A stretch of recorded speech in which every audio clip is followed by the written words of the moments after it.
নমস্কার, আজকের আবার একটা নতুন রেসিপি নিয়ে চলে এসেছি আপনাদের কাছে। আজকের আমরা বানাই মাটন বিরিয়ানি। চিকেন দিয়েও করলে কোনো অসুবিধা নেই। মাটন বিরিয়ানি খুব সহজে আর খুব অল্প সময়ে কিভাবে করব সেটাই আজকের রেসিপিতে রয়েছে। আমার রান্না যদি আপনাদের ভালো লেগে থাকে প্লিজ সাবস্ক্রাইব করতে ভুলবেন না বন্ধুরা। চলুন এবার কী করে খুব সহজে মাটন বিরিয়ানি রান্না করব সেটা দেখে দিই। চিকেন দিয়েও করতে পারেন। প্রথমে জলটা গরম করেছি, তার মধ্যে গোটা গরম মশলা সাজিরে দিয়ে দিয়েছি, একটা পেঁয়াজ কেটে দিয়েছি, নুন দিয়েছি আর দিয়েছি এর মধ্যে ভিনিগার। চালটা দিয়ে আমি সেদ্ধ করে রেখে দিয়েছি। চলুন এবারে মাটনটা ম্যারিনেশন করে নিই। মাটনের মধ্যে আমি হলুদ গুঁড়ো, কাশ্মীরি লঙ্কার গুঁড়ো আর দিয়েছি সামান্য একটু তেল, তার মধ্যে দিলাম স্বাদ মতো নুন, ভালো করে মেখে নিয়েছি।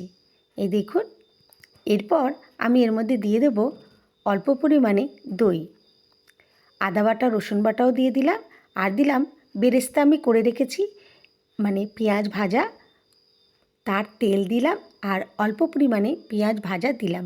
এর মধ্যে আমি কোনো পেঁয়াজ বাটা বা স্লাইস করা দিইনি, শুধু বেরেস্তাটাই দিয়েছি।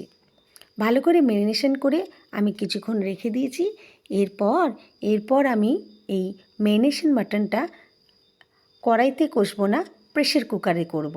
তাহলেই তো তাড়াতাড়ি হবে। এই দেখুন, তেল গরম করে আমি প্রেশার কুকারে মাটন ম্যারিনেশন করাটা দিয়ে দিয়েছি, সাথে দিয়ে দিচ্ছি আলু, অল্প পরিমাণে জল, গরম মশলা, স্বাদ মতো নুন আর ভালো করে নাড়াচাড়া করে আমি সিটি মেরে রেখেছি। এবারে বিরিয়ানিটা রেডি করে নিন। মাংস আমি তৈরি করে রেখেছি, তার উপর কিছুটা মাংস আলু দিয়ে ওর উপর দিয়ে রাইস দিয়ে দিলাম, ওপর দিয়ে দিলাম আমি অল্প পরিমাণে তেল আর গ্রেভি, তার উপরে দিলাম বেরেস্তা, গরম মশলা, এরপর দিয়ে দিলাম আলু, গোটা আলু যেটা আমি করে রেখেছি, অল্প পরিমাণে মাংস, এরপর আমি ওপর থেকে দিয়ে দিলাম অল্প পরিমাণে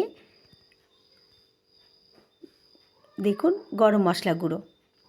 এরপর ওপর থেকে আমি দিয়ে দিলাম রাইসটা দেওয়ার পরে ওপর থেকে আমি আবার মাটনের যে গ্রেভি তেল বেঁচেছিল সেটা সব ওপর থেকে দিয়ে দিলাম আর দিয়ে দিলাম গরম মশলা, বেরেস্তা আর ওপর থেকে দিলাম কেশের দেওয়া দুধ। তার মধ্যে আমি কেওড়া জল ও গোলাপ জল সামান্য পরিমাণে দিয়ে দিয়েছিলাম আর দিয়েছিলাম ওপর থেকে ঘি। ব্যাস, ঢাকা দিয়ে 10 মিনিট তাওয়ার উপরে আমি দমে দিয়ে দিয়েছিলাম।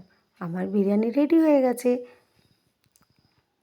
এ দেখুন, ঝরঝরে আর খুব অল্প সময়ের মধ্যেই করে ফেলেছি মাটন বিরিয়ানি। আপনারাও এরমভাবে মাটন বিরিয়ানি তৈরি করে নেবেন। এই পদ্ধতিতে করলে খুব সহজ হবে। তাহলে আজকের মতন এইটুখানি, আবার নতুন রেসিপি নিয়ে চলে আসবো। কেমন? টাটা।